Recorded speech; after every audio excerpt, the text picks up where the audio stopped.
Halo para investor semuanya, di video kali ini saya ingin coba membahas PT Rukun Raharja Tbk atau kode sahamnya Raja. Ini sebenarnya adalah perusahaan distribusi gas ya, sama ya mirip-mirip dengan Pegas atau perusahaan gas negara, cuman bedanya Raja ini adalah perusahaan swasta. Nah, kira-kira gimana prospek dari perusahaan ini?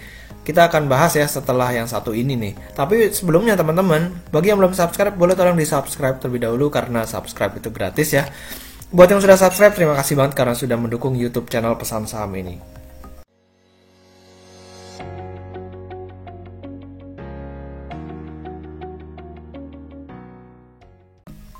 Nah, jadi seperti biasa, saya akan biasa memulai dengan yang namanya company profile dari si Rukun Raharja ini atau Raja ya. Nah, 32,6% dimiliki oleh Hapsoro, lalu 31,5% dimiliki oleh PT Sentosa Bersama Mitra atau SBM, dan sisanya dimiliki oleh masyarakat. Nah, si Rukun Raharja sendiri ini memiliki 4 lini bisnis, yaitu infrastruktur gas, perdagangan gas, pembangkit listrik, dan juga investasi hulu migas. Nah, jadi ini perusahaan-perusahaannya ada PT Triguna Internusa Pratama, PT Panji Raya Alamindo, dan lain sebagainya. Kalian bisa baca sendirilah lebih detail ya untuk nama-nama perusahaannya. Lalu perseroan ini juga fokus operasinya itu lebih ke Pulau Sumatera dan juga Pulau Jawa ya. Ada di Jambi, ada di Palembang.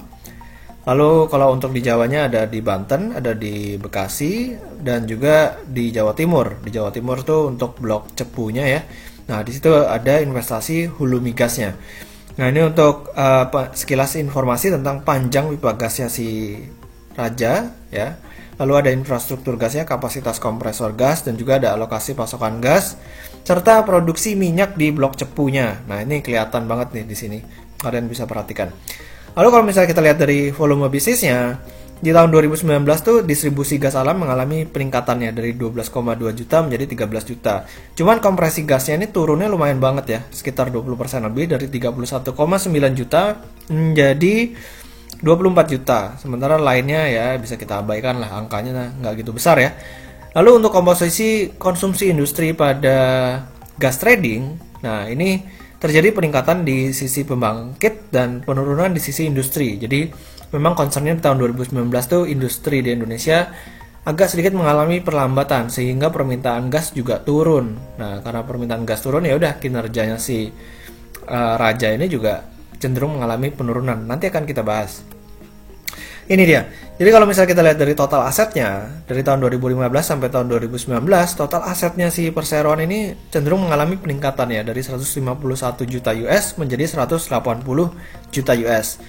Nah, menariknya lagi adalah total liabilitasnya justru mengalami penurunan dari 67 juta US menjadi 57 juta US. Nah, ini cenderung positif ya karena perusahaan utangnya makin lama makin berkurang. Nah, kalau misalnya kita lihat dari total ekuitasnya, ini cenderung mengalami peningkatan dari 83,9 juta menjadi 122,7 juta US. Jadi, investor atau pemegang sahamnya makin lama makin kaya ya di Raja ini. Kalau misalnya kita lihat dari sisi laporan laba ruginya, dari sisi pendapatan usahanya justru mengalami penurunan. Ya, penurunannya bukan cuma sedikit, tapi ya cukup luar biasa ya. Dari 193,5 juta menjadi 122,1 juta. Nah, ini kenapa nih kok bisa turun? Ya, nanti kita akan lihat lebih dalam lagi. Cuman kalau misalnya kita lihat dari laba bersihnya, nah laba bersihnya juga mengalami penurunan walaupun sempat mengalami kenaikan ya di tahun 2018 dan tahun 2017. Dari 9,2 juta menjadi 6,3 juta di tahun 2019.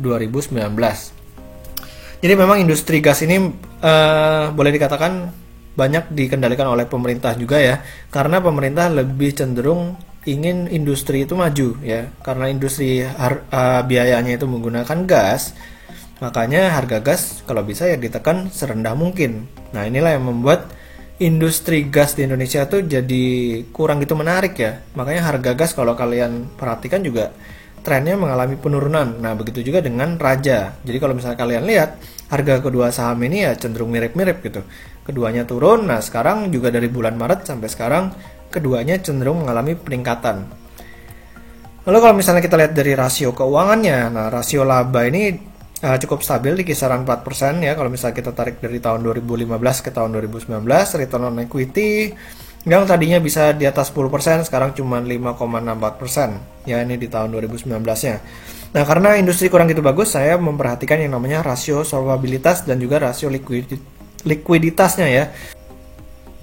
Oke, jadi kalau misalnya dari sisi rasio solvabilitas, sebenarnya total liabilitas terhadap total ekuitasnya ini cukup sehat ya, cuman sekitar 47,06%. Ini udah membaik dibandingkan tahun sebelumnya yang 45%. Lalu dari sisi rasio likuiditasnya juga rasio lancar atau current rasionya ini sangat baik ya, di 301%. Karena kalau bisa sih memang di 150 atau lebih tinggi. Nah, ini 300%. Jadi udah sangat baik sekali ya untuk rasio lancar dari si Raja ini. Nah, kalau misalnya kita lihat dari sisi volume perdagangan gasnya, ini mengalami penurunan yang cukup lumayan ya, dari 22 juta MMBTU menjadi 13,3 juta MMBTU. Nah, inilah yang menyebabkan pendapatan dari perseroan mengalami penurunan yang cukup lumayan ya. Nah, dan juga dari jasa pengangkutan gas ini mengalami kenaikan, ya, 2 kali lipat dari 7 menjadi 14,8 juta MSCF. Nah, kalau jasa kompresinya juga cenderung mengalami penurunan dari 11,7 menjadi 9,5 juta. Oke, jadi ini sekilas harga sahamnya si Raja ya, setahun terakhir di tahun 2019 sempat 250-an. Lalu dia sempat turun ke harga 50-an. Nah, luar biasa banget. Terus dia akhirnya naik lagi ke 132. Di hari Jumat kemarin naik 14,78%. Nah, jadi kalau misalnya kalian udah beli dari bulan Maret, ini harga sahamnya udah naik 100% lebih. Nah, itu bayangin tuh, bisa nabung di mana lagi kalau misalnya mau dapat 100% lebih dalam waktu beberapa bulan aja.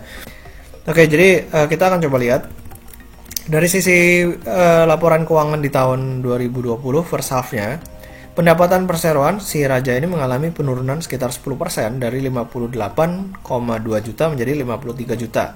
Akhirnya laba brutonya turun ya, 9,1 menjadi 8,4 karena adanya beban fix ya, fixed cost yaitu depresiasi itu nggak bisa turun. Lalu kalau misalnya kita lihat dari beban atau pendapatan lain-lainnya, ini justru meningkat dari 3,6 menjadi 7,1. Nah, ini terjadi karena laba entitas anaknya itu mengalami penurunan dari 3,5 juta menjadi hanya 879.000 US ya. Nah, jadi laba sebelum beban pajak penghasilan itu turun dari 5,4 juta menjadi 1,3 juta US. Sehingga laba tahun berjalannya ini turunnya sisa 10% aja ya, dari 4,1 juta US menjadi 393.000 US. Jadi kalau misalnya kita mau lihat dari sisi rasionya untuk first half 2020 ya, ini dia. Saya ambil dari RTI. Dari current rasionya masih bagus di 311%, debt to equity rasionya juga masih sehat banget di 47,17%, dan karena kinerjanya turun signifikan makanya price to earning rasionya ini di 444 kali. Nah, ini udah mahal banget kalau misalnya kita lihat dari P/E rasionya. Nah, ini kan tapi terjadi karena adanya force major yaitu pandemi COVID-19. Nah, jadi kita kalau lebih fair itu menggunakan yang namanya price to book value ratio atau PBV ya. Nah, ini di kisaran 0,38. Nah, ini 0,38 ini kira-kira mahal atau murah? Kita akan coba lihat dengan menggunakan bandnya. Saya akan menggunakan Stockbit. Nah, ini dia, kalau misalnya kita lihat dari PE bandnya, harganya itu sekarang udah tinggi banget. Karena memang kinerjanya mengalami penurunan, makanya PE bandnya juga turun ya. Dari yang tadinya bisa di hampir 500, yang highest bandnya. Nah, ini highest bandnya cuma di bawah sekarang di 120-an. Nah, ini sebenarnya kurang begitu mencerminkan ya teman-teman ya. Jadi lebih fair kalau kita menggunakan PBV band. Nah, ini dia harganya. Kalau dilihat dari PBV bandnya, harga saham Raja ini cenderung lagi di bawah. Ya, di bawah rata-rata. Jadi upside-nya masih ada. Sedangkan downside-nya masih agak terbatas. Apalagi kalau misalnya kita lihat perekonomian kita, PSBB udah mulai dilonggarkan, lalu masyarakat juga udah mulai beraktivitas, ekonomi mulai berjalan ya. Seharusnya industri juga mulai meningkat lagi walaupun masih dalam domestik aja karena uncertainty dari luar negeri itu masih tinggi banget. Oke, jadi ini bukan rekomendasi ya. Kalau misalnya kita lihat dari PBV band ya, sebenarnya Raja ini masih menarik untuk kita koleksi ya. Jadi begitu ya teman-teman investor semuanya, semoga video kali ini bermanfaat. Jangan lupa untuk di subscribe YouTube channel saya dan juga follow Instagram saya di Pesan Saham. Sampai ketemu di video berikutnya, selamat berinvestasi.